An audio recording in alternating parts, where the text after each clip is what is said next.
El devenir de los acontecimientos por la situación económica sigue cumpliéndose en calendario punto por punto, tal como hemos venido explicando en este canal desde hace ya más de un año, porque no puede ser de otra manera. En septiembre, como sabéis, el Banco Central Europeo anunció una subida de tipos de interés del 0,75%, 75 puntos, y nosotros explicamos que de manera indefectible antes de fin de año íbamos a vivir otra o incluso dos subidas más. Pues bien, se espera que mañana el Banco Central Europeo anuncie una nueva subida de tipos de interés del 0,75%. Canadá lo ha hecho al 0,5%, pero el Banco Central Europeo no le va a quedar otro remedio después de la última subida de la Reserva Federal de Estados Unidos, anunciada también por Jerome Powell, presidente de la misma, de subir otros 0,75 puntos. Esta medida, entre otras cosas, busca frenar la inflación y la escalada de precios desajustada con la producción de riqueza que está dando ahora mismo en el mercado, y también lo que ya se ha dado ahora, la búsqueda de la paridad, incluso la superación del euro frente al dólar,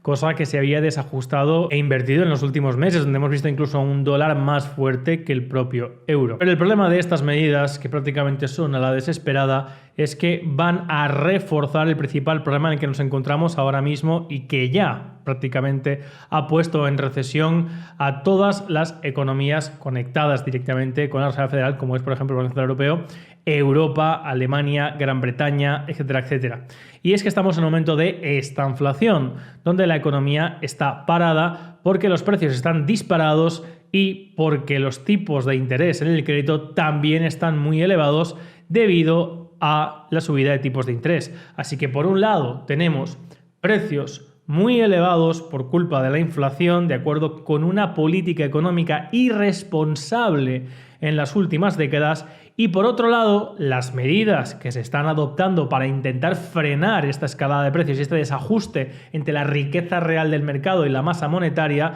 están provocando una parada, una desaceleración del consumo. Con lo cual, damas y caballeros, y como avisaba hace escasos días Jerome Powell, presidente de la Reserva Federal de Estados Unidos, desde luego ya diciendo que algunos estados de Estados Unidos estaban en recesión, nos vamos a ver de manera inminente, como advertíamos, en una situación de crisis. Y no una situación de crisis como la que hemos vivido en el año 2012 en Europa, provocada por la quiebra de Lehman Brothers en 2008 en Estados Unidos, porque ahí vivimos una crisis del mercado financiero privado. Ahora vamos a vivir una crisis de los estados, sobre todo de estados que subsisten, como el español, de créditos de bancos centrales, como es el Banco Central Europeo y el caso de España. Y quiero recordar una vez más, no llegamos a esta situación ni por la crisis de Ucrania, ni por la crisis del COVID, ni por las políticas del último año. Esto es algo que se ha gestado durante décadas en una estructura económica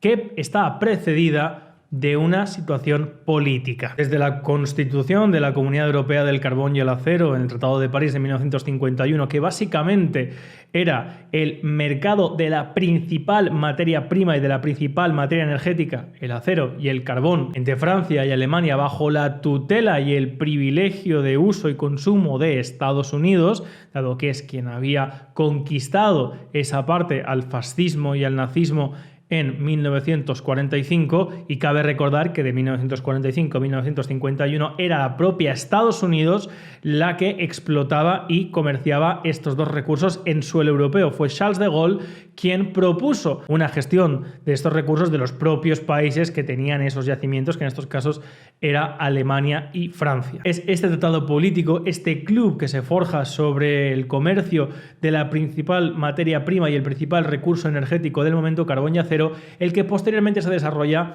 y hemos explicado muchas veces en este canal, con un mercado común, hasta llegar incluso a la unión monetaria, el euro, que nuevamente no es más que la suma del valor del franco y del marco alemán. Y de manera sistemática, para entrar en este club, países como España, como Portugal, como Grecia, la exigencia que venía impuesta por parte de lo que era en principio y en origen la alta autoridad, luego la Comisión Europea, presidida en primer lugar por su creador Jean Monnet, ministro francés, la exigencia era, ante todo, no hacer la competencia en ese mercado a quienes ya habían constituido esa unión de mercado forjada por una alianza política con Estados Unidos. Así fue que en los años 80 España desmanteló su principal pulmón, músculo, brazo industrial de mano de Felipe González, la famosa reconversión industrial, lo he explicado muchas veces, el desguazamiento de la industria pesquera, la primera del mundo, lechera, pesada, naviera, etcétera, etcétera. Posteriormente, el señor Aznar, la venta de las empresas públicas, la riqueza material que tenía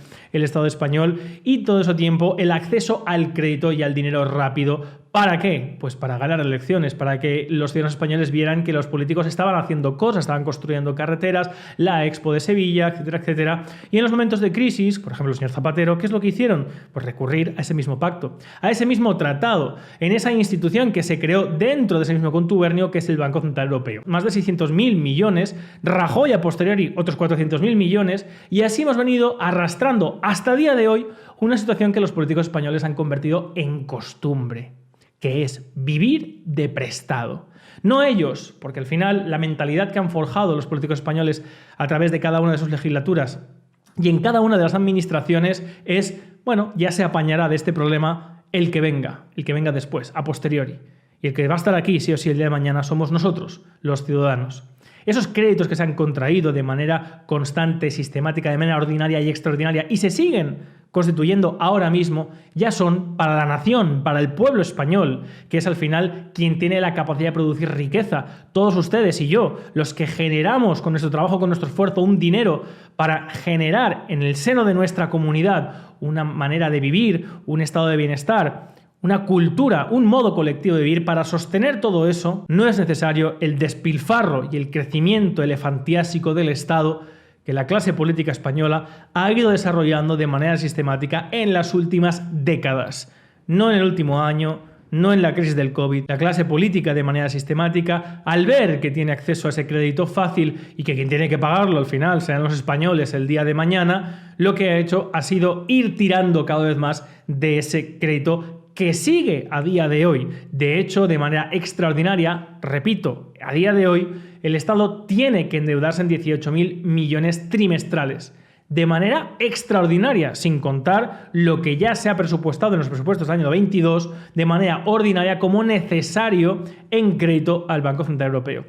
¿Qué sucede? Esta irresponsabilidad de la que, repito, no solamente son culpables los gobiernos centrales, es que ahora mismo todos los gobiernos autonómicos han seguido aumentando los presupuestos conforme han ido ganando elecciones, tanto Chimo Puig en la Comunidad Valenciana como en Murcia, como en Madrid, la señora Ayuso. Me sorprende, por ejemplo, ver a alguna gente celebrar las medidas que dicen que en Madrid son de recortes fiscales, de bajadas de impuestos. Pero si lo que ha anunciado la señora Ayuso en Madrid es una subvención de algunos impuestos, es decir, aumentar la carga tributaria, que sean las arcas públicas subvencionando esos impuestos que en gran parte son innecesarios, cuando no directamente robar, como por ejemplo la cuota de autónomos. Por lo tanto, y como sabéis, yo siempre voy a la raíz, al origen del problema, porque es ahí donde se encuentra siempre la solución en cualquier circunstancia en la que nos encontremos haciendo un análisis de verdad profundo y que busca acabar no solamente con las consecuencias, con lo aparente, con lo que vemos ahora, con la subida de precios,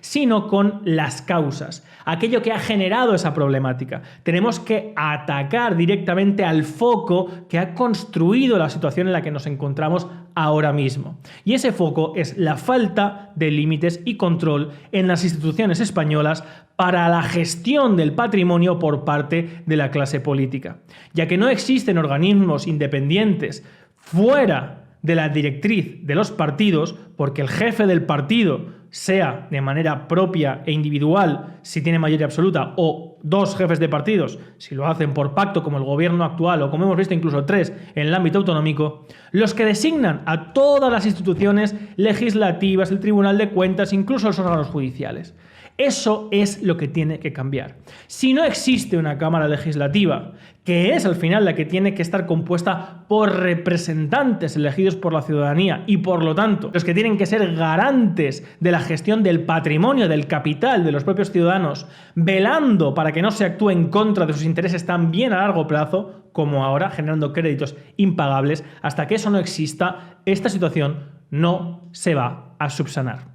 Por eso, seguiremos en este canal denunciando la falta de límites y control, la falta de independencia judicial y sobre todo y capital, la falta de separación de poderes, que es la elección separada y de origen de los órganos legislativos y de los órganos ejecutivos. Elecciones por un lado al ejecutivo, al presidente del gobierno que forme su gobierno, y por otro lado directamente votando a representantes, no a listas, a representantes de una demarcación territorial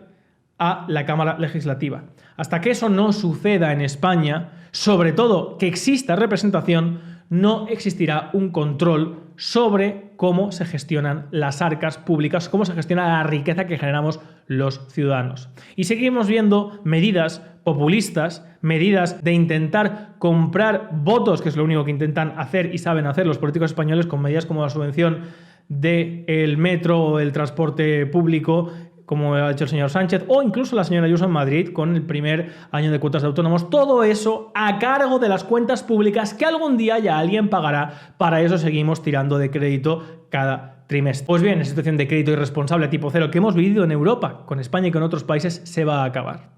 Por lo tanto, como he dicho, desde marzo que empezó la subida de tipos de interés en el plazo de un año, o España entra en suspensión de pagos, o vamos a encontrarnos con que España va a acceder a otro mercado con unos tipos de interés mucho más altos, mucho más elevados, que a largo plazo van a ser, no la ruina, el hundimiento de España para los próximos 100 años en lo económico. Por eso es capital e importante que no solamente atajemos la situación actual los ciudadanos españoles, sino que encontremos también la manera de a largo plazo para nuestro porvenir, para nuestro futuro y para nuestros hijos y para nuestros nietos, la previsión de que esto no vuelva a suceder. Y eso pasa por constituir unas instituciones fuertes e imperecederas que prevengan a largo plazo que pueda la clase política actuar de manera arbitraria, como hemos visto hace poco, gestionando nuestros derechos, violándolos, eliminándolos, suspendiéndolos de manera caprichosa, saltando incluso por encima de la ley, y también, en este caso, en el aspecto patrimonial.